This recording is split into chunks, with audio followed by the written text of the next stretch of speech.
Hello and welcome to this video with me, Coach Reese. I hope you're all having a fantastic day. So in this video we're going to continue with our look at the 3-4-3 formation, and we're going to take a look at some of the attacking options available. We'll take a look at some of the key player roles and how they can impact the team when in possession. As always, I will leave timestamps and chapters below. Let's get started. The first thing that we're going to take a look at is some of the key player roles when the team are in possession and looking to attack within the 3-4-3. The first group of players that we're going to take a look at is the wingbacks. And because we have a narrow front three, the wingbacks play a vital role because they are entirely responsible for creating the team's width. And this not only puts a technical demand on our wingbacks, but it can also put a physical demand on our wingbacks.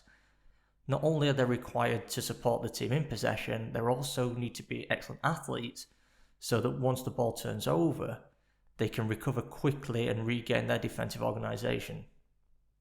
The next group of players that we're going to take a look at is the double pivot.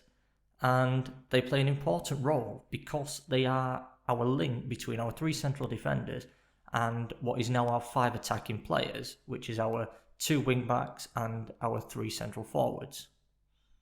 So their ability to play more complex passes in order to progress the ball is incredibly important.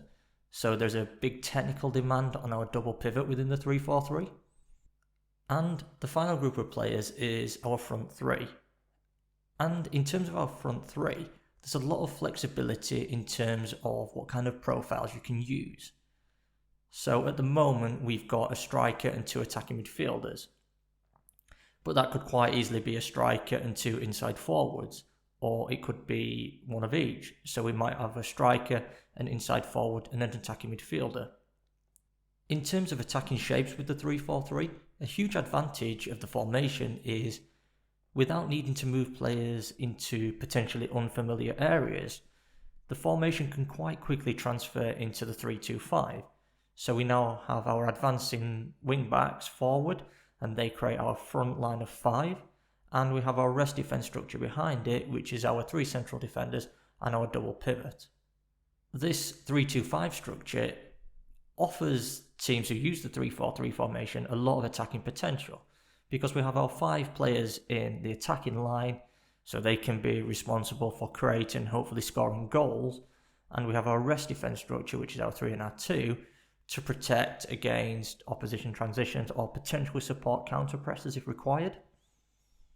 With the 3-4-3, which has now moved into the 3-2-5, the search for opportunities to overload certain areas or certain players within the opposition's defensive structure is a really important and really effective way for the formation to achieve success when attacking.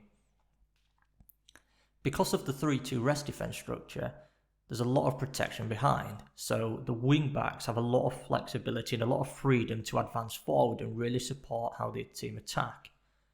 So one key area in which the team will look to create overloads is in the wide areas and up against the defending fullback. So we'll see our advancing wing-back and our player within the half space look to create initially that 2v1 situation. Or depending on the profile of the striker, they may be able to come across and create a 3v2 up against the opposition fullback and opposition centre-back. And a common trend that we saw with England in the Euros with how they use their 3-4-3 is once they were able to release one wing-back, they would actually cross the ball into the box to the other wing-back who was arriving at the back post. A key strength within the 3-4-3 formation is the rotations that are available within our narrow front 3. If we use Tottenham as our example and we think about Kane and Son, what we might often see is we might see Kane, who's our striker, drop into kind of a false 9, or we've actually seen him move even deeper. And with this, it then creates space that Son can exploit. We might also see Kane pick up the ball in these kind of number 10 or false 9 positions, and Kane will then look to dictate how Tottenham attack. So they might play out wide, and then we can see Kane arrive late into the box for a cross from our wing-back. The 3-4-3 is a really good formation, and it provides a really good balance between defending and attacking.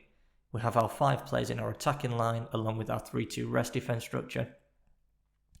And with that, the attacking options can be endless, and there are a lot of opportunities for the team to create good opportunities to score goals. As always, I do hope you found the video useful. If you did, I do have a Ko-fi page if you'd like to support myself on the channel. As always, don't forget to like, comment and subscribe. I've been Coach Reese. Have a great day.